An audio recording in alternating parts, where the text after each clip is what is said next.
Hello YouTube, it is Toy Adventures here again with a special type of video. Today we are going to do a FAQ, or a frequently asked questions. Basically what we did is we scoured the comments looking for the many questions you guys ask us on a daily basis.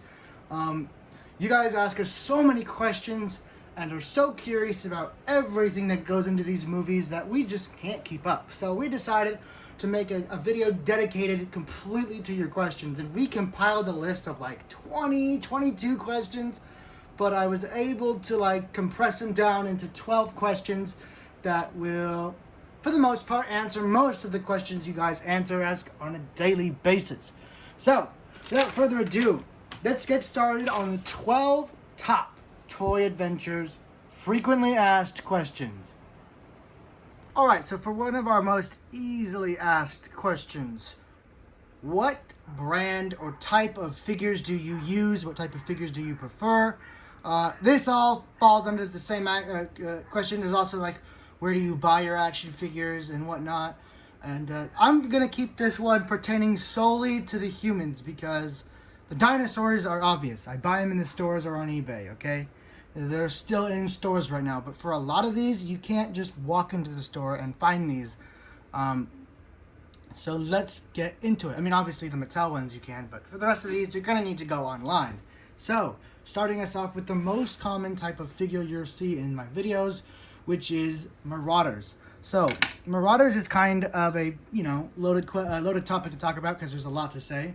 Basically, Marauders is a an independent company that specializes in 1/118 scale or 3 3/4 inch modular realistic military action figures. And this is kind of what will look like when you first buy them. Obviously there'll be one specific color, so like for the black and green color scheme up here, you'll get pants with the armor that match the color scheme. This is just this is a torso and a lower legs that I've mismatched together just to show you kind of what a base body will look like.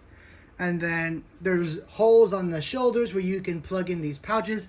You go on the website and you buy pouches like this, as you can see.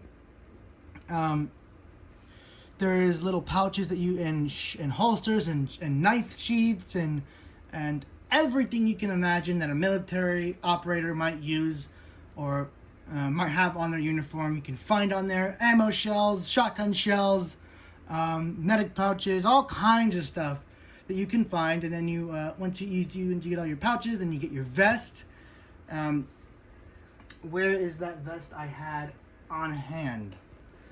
Sorry, I had to completely refilm this video because I structured it weird the first time.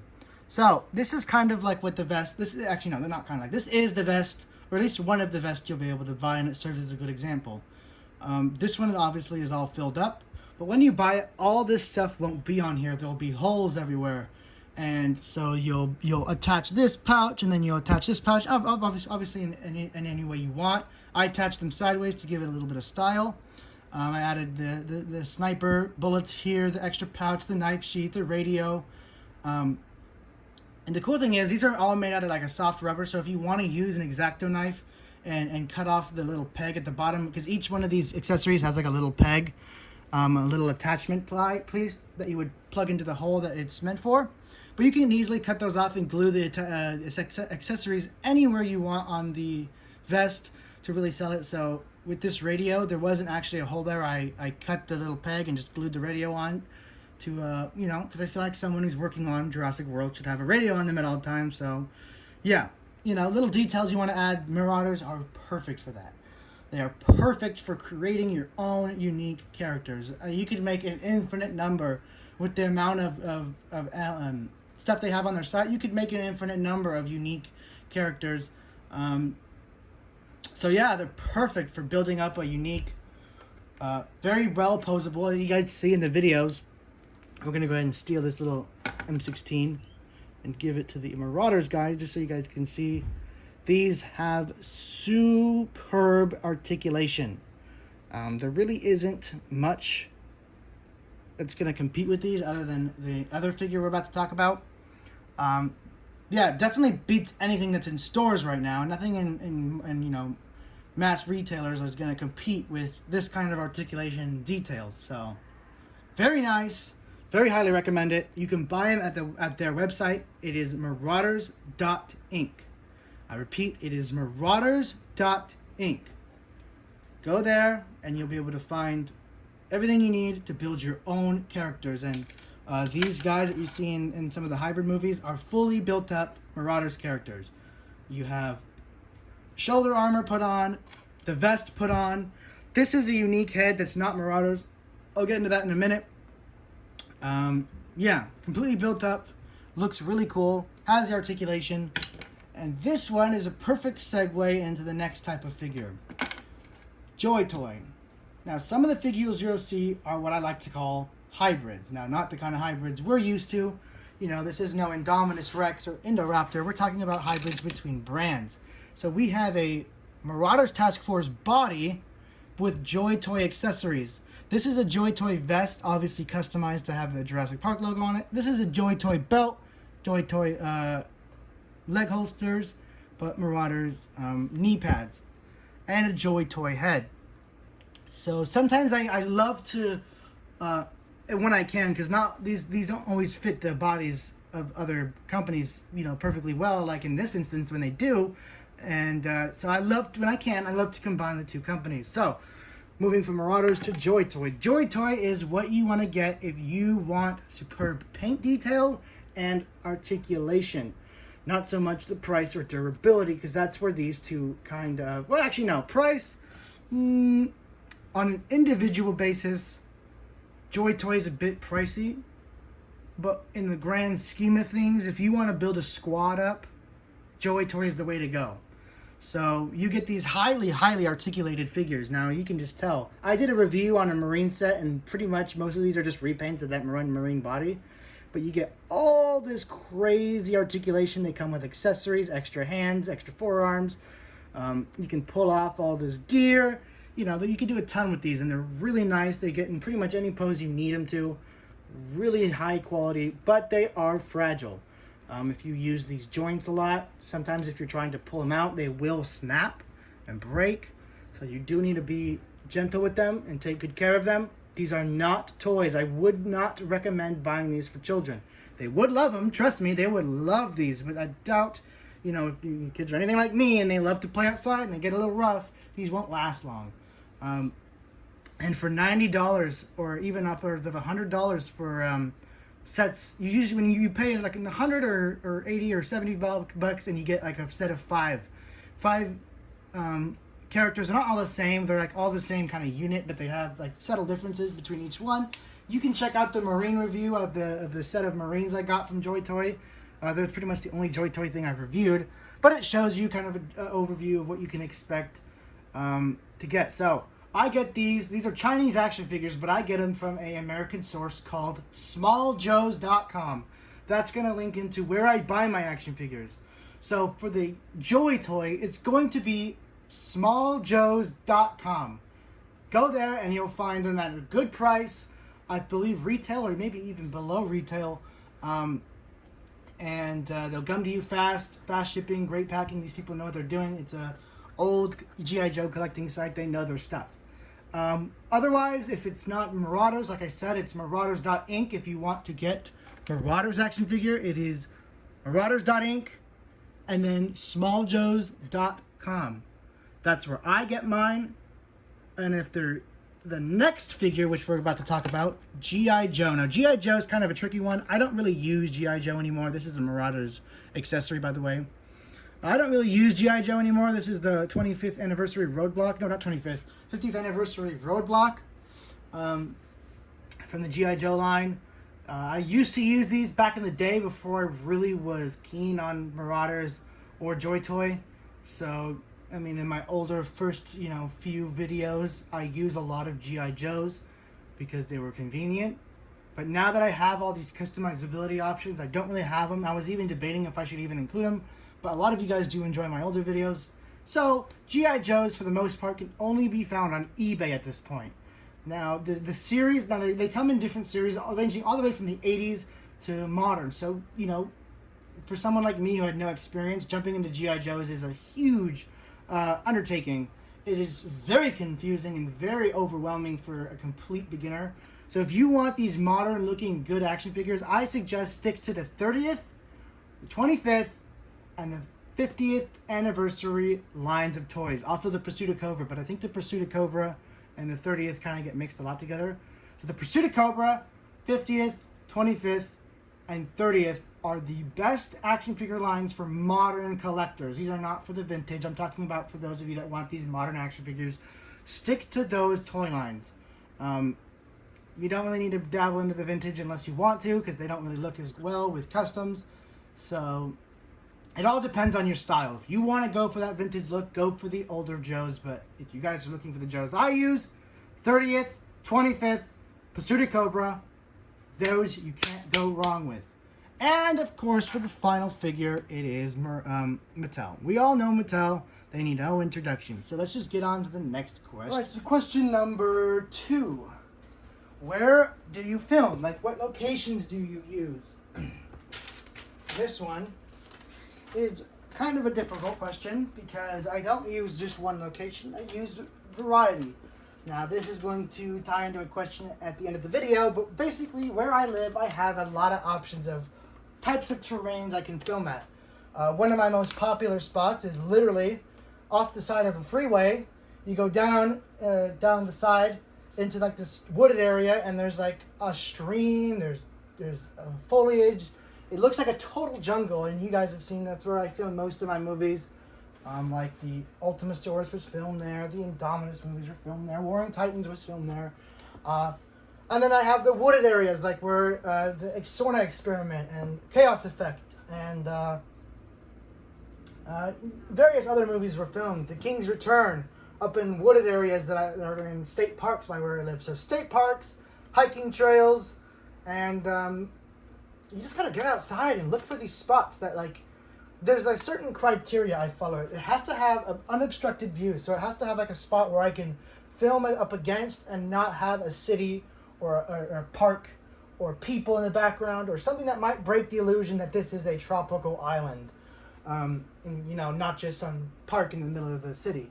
So it's all about your angles, how you mute your tracks to cancel out sounds that would break the immersion. You can really make a good movie pretty much anywhere with foliage if you just know how to utilize your angles and your editing.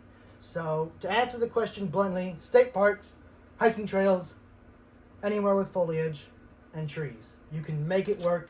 It just takes the skill and the creativity. So this next question is another big one. What customs, or who does your customs?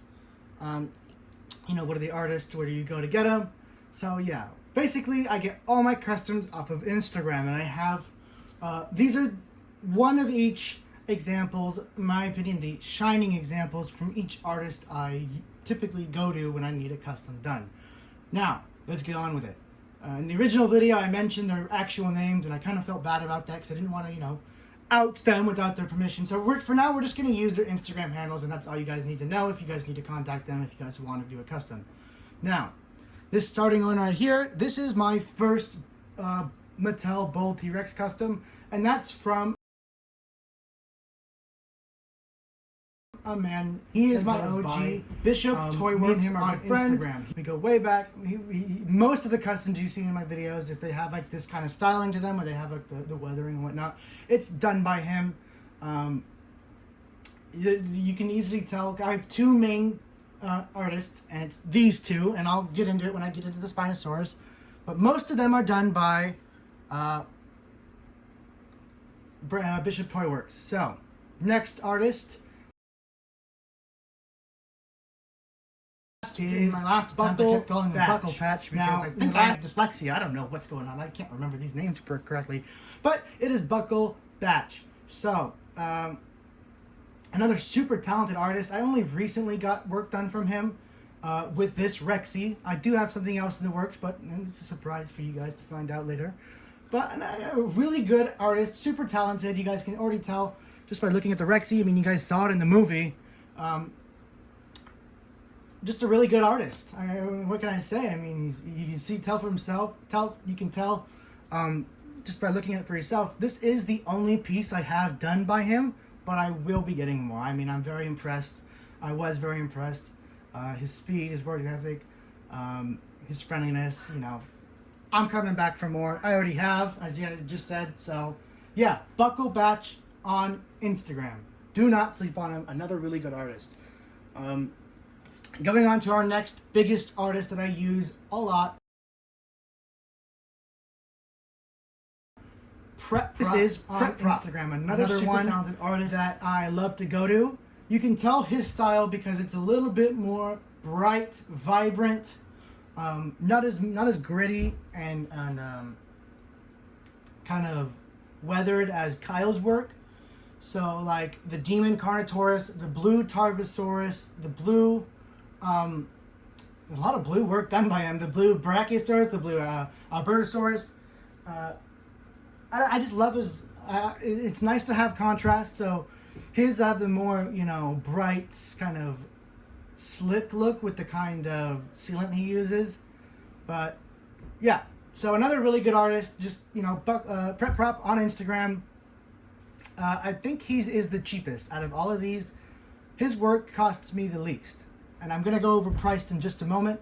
Going on to the last over here. This is a new guy. Like, I haven't gotten very much work done by him, and when I mean I haven't got much work done by him, I mean this is the only piece. Again, this is the only example I have from him.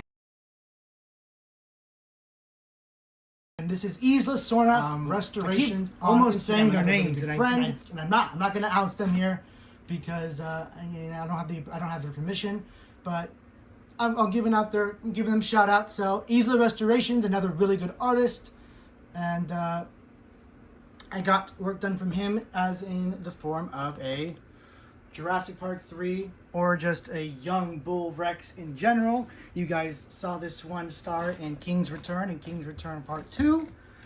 Really good Rex. Really nice detail. Yeah, I mean, there's not much to say. You guys just look at him. You guys have seen him in the movies. I'm pretty much just telling you where I bought him and, you know, who did him. So it's not like I'm going to be rambling on them like on reviews. So I'll just let you guys take a good look. And now for the prices. So, like, I just want to give a disclaimer here. When I mention the prices I pay for these, this is not going to reflect what you guys would be charged if you were to go and commission them now. So just keep that in mind. I'm just giving you a rough estimate of what you might be able to expect because their prices fluctuate. So for this Rex, I was charged $120, and this was way back in 2018 when the Mattel line was just getting started. And for the Buckle Batch Rex, I believe it was either 150, 180. Like I said, these aren't cheap. These take a labor of love to make. Very talented artists that slave over these for hours. So you gotta keep that in mind. And some of these, like this Rex, I don't know if you guys noticed, have custom sculpt work done, and that takes even more work. So yeah, I know the prices sound high, but that's just the reality of this kind of work. You gotta support your artists, man. Yeah. So getting onto the Spinosaurus, I cannot remember how much I was charged, but I think it was around $60. Like I said, Prep Prop has always been my cheapest option. So moving on to the Isla Sorna restorations, I believe it was 130, 150. Yeah, for the big carnivores, just expect to pay around $100 for a really good looking custom. So another question that ties into this one is the Ultimasaurus. Now, I know you guys have seen the Ultimasaurus in the new movie, and you guys are questioning, who made the Ultimasaurus? Well, the Ultimasaurus was also made by Bishop Toyworks. This one costed around $180, but he's thinking of charging people more around $300. Very expensive, but as you can see, just the amount of work that went into this is unreal. You guys see it in the movies. You guys already know. This used to be an Indominus toy. I mean, he had to cut things off, he had to add things, he had to sculpt things, he had to paint things. So much work that I can't even comprehend. Yes, it is very fragile. but that's just there's nothing you can really do about it. So that answers the question about the Ultimasaurus. I already know this video is going to be super long, so if I kind of go fast on some of these questions, I do apologize. I'm just trying to not make this video like hours long. So the next question we got up next is an easy one. It pertains to what kind of blood do we use? You guys ask us all the time, what kind of blood do you use? How do you make your blood? Basically, this question is super simple to answer. It's on Amazon. You just go on Amazon, you type in vampire blood. That's all you type in, vampire fake blood, and it'll come up. Like $6, $8 a bottle. Yeah, everything I use, all the blood I use is right here. This is only thing I ever use. Another question that relates to this. So staining, people might wonder, does this stain your clothes? Does it stain your hand? Does it stain the dinosaurs? In short, yes and no. So basically, it will stain your hands and it will stay on the dinosaurs. But it takes a very easy like shower head or hose or any kind of water pressure. It doesn't even have to be that big at all. To take it off. You can rub it off with water and a towel. It comes off super easily. So stain is kind of a heavy word, more like it stays on there until you wash it off. With your hands, it does stain. That's where it does stain. You can take a shower and you'll still see the bit of red on your hand. So, I mean, that is the cost of using it. So keep that in mind. It will stain your hands. It will stain your clothes. Your dinosaurs, not so much. Just with an easy wash, and they should be fine. Sorry, I keep getting this notification on my phone. So yeah, like I said, you should be fine. So you guys have questions relating to water. Do I lose stuff in the water? Does my phone get damaged in the water? What case do I use to film in the water? So basically, I use and this is going to kind of relate to question number 6. But for number 5, we have water. Does my phone get damaged in the water? No. Because the phone I use, or the camera I use, is, for the most part, water resistant. And I only really just like barely dip the camera down into the water. I don't put the whole thing in there. Just to get what I need. And then first, do I lose stuff in the water? Well, no. I'm very keen on keeping track of everything I have. So the trucks, the figures, anything that gets dropped into the water, I keep track of it. I never let it out of my sight.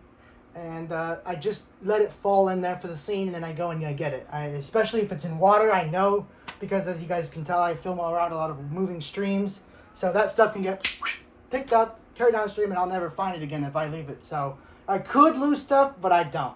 I have lost stuff filming before, but it's been completely my fault, and it hasn't been in the water. It's been leaving stuff behind. Just because I bring so much stuff when I'm filming, it's hard to keep track of putting it all back. So, water, does it damage the figures? Yes. If they are electronic, the figures are getting damaged. There's nothing you can do about that. But I don't really care. I don't really care for the electronics on these newer figures because they're so easily to obtain. If I want one with electronics, I'll buy it and put it on a shelf. While the ones you guys are seeing in the movies, I don't care about the electronics. I would actually rather them be broken because then I don't have to mute the sounds when I'm recording with them. So yes, they do damage the dinosaur sound effects. Do they damage the paint? Because a lot of you guys have questions about the Mosasaurus. Does it damage the Mosasaurus paint? It's not meant for the water. I've put the Mosasaurus in the water. You guys have seen him in the movies and other scenes. And no damages so far. Here we lugged out the big girl from her shelf. She's a bit dusty. It has been a while since we've gotten to use her. Like I said, it's not every day we get to use the Mosasaurus, so when we get to have her in a movie, it is pretty special. I will try and put her in more of the newer movies, but it's weird. It's hard to fit something like this into the storyline. So yeah, as you can see, she's in perfectly fine condition. Still one of the best toys Mattel ever made, and I do actually want to get a custom one of these. One of these days, I need to. I think that might be our next project. Our next big project might be a custom Mosasaurus, so keep your eyes out for that. Yeah, no paint scraping anywhere going on. Mouth's fine. Everything works fine, and she's been underwater. She's been in the lake. She's been in the pool, chlorine, fresh water, salt water. and she's still in perfectly fine condition. So yes, you can play with these in the tub, you can bring these to the lake, you can bring these to the beach, you can bring these to the pool, and it will be fine. This one at least. But like I said, if the toy is electronic, yes, it will damage the toy. On to the next question. Question number 6. What camera do I use to film? Okay, so this one, again, I don't really have anything to show for it. I use currently an iPhone 11. That's all I really have ever used is my iPhone. Now I have upgraded through the years. I can't remember what we started on. I think it was an iPhone 8 or an iPhone 9 or maybe even a 7. But it was an older model of phone. I've only ever used my iPhone for filming. And for underwater scenes, this is tying in back to question number 5. It's called a life-proof case. It's basically just a super heavy-duty case you put on your phone, and you can take your phone fully underwater. I mean, you saw in the Mosasaurus pic, that's when I was really using the case to its full power. I was straight up swimming, like at least 3-4 feet underwater, swimming with the toy in my hand and the phone in my hand. So the waterproof case really opens up a lot of doors for you. If you have these modern phones, they let you record underwater. So yeah, that's pretty much all I have to say about my camera. Question number 7. My editing software. People ask me, what do I use to edit? And what do I edit on? So, I do everything in the videos. We're talking the sound effects, the dinosaur sound effects, the voices, the recording, the editing. I do all it off the phone. I don't use a computer for anything but recording sound effects of the dinosaurs. That's the only time I use a PC. Everything else is done off of the phone. And it is done using an app called Splice. Now, Splice, I believe, is an Apple-only app, unfortunately. I do not know.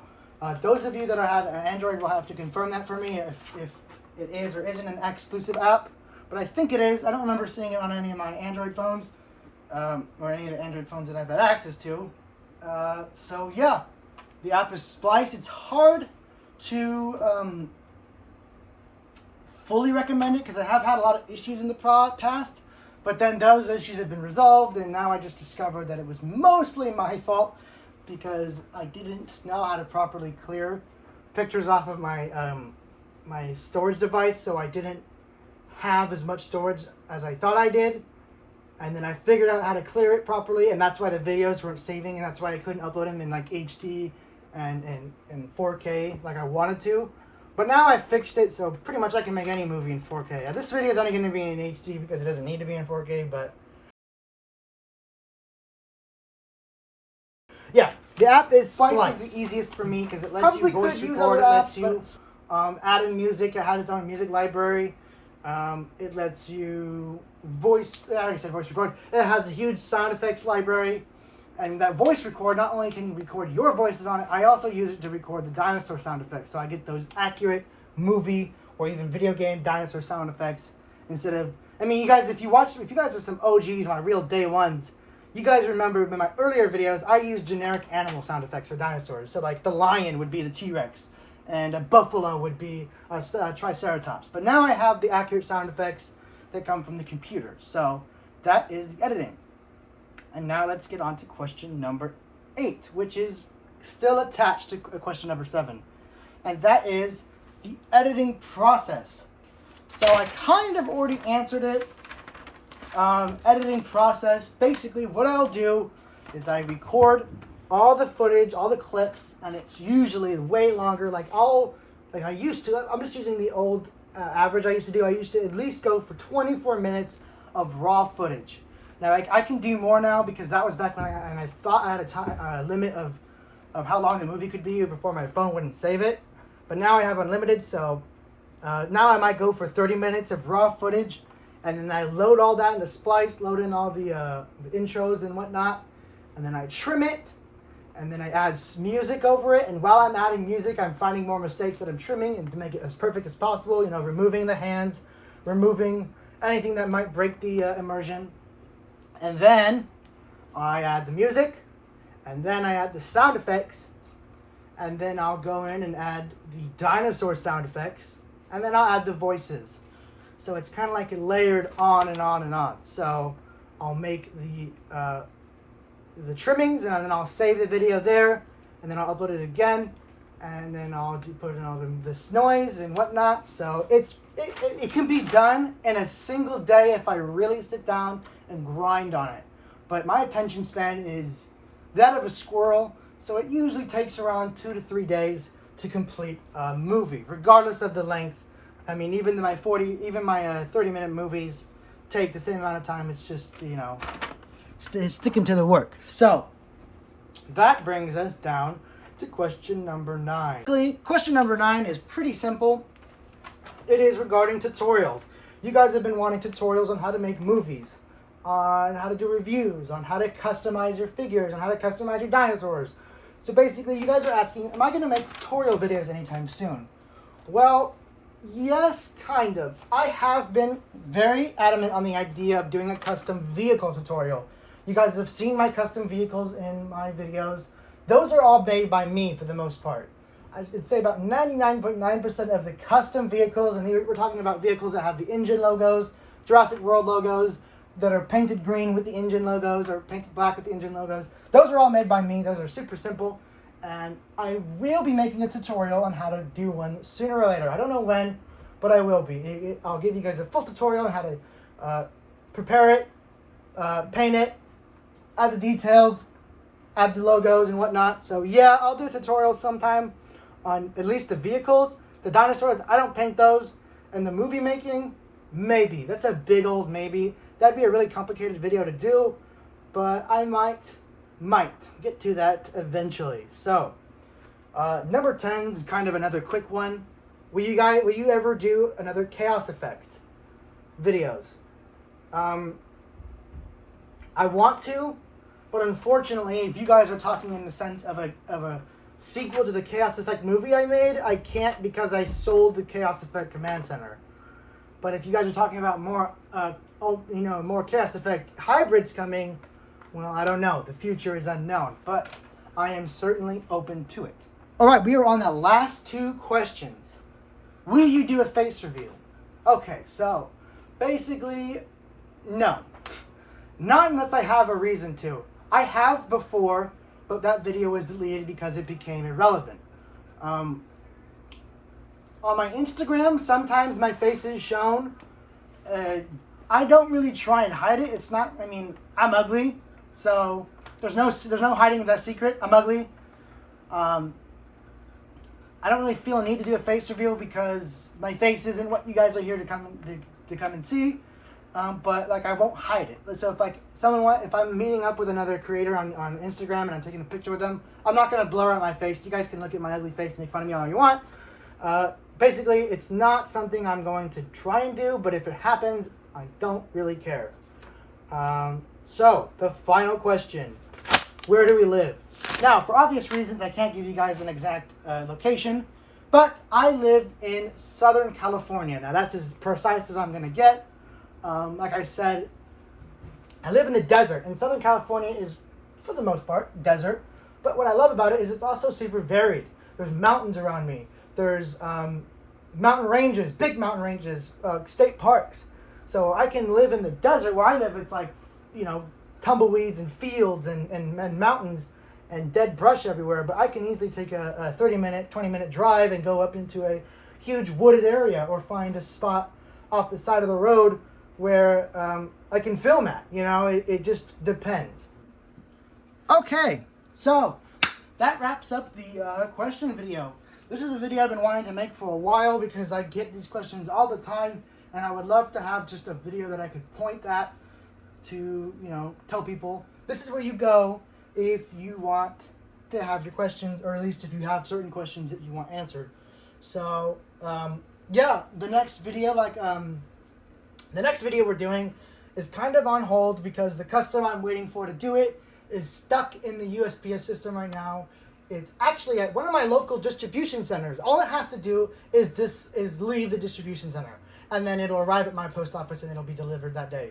But I don't know when it's gonna leave. Okay, it's been there for 2 days now.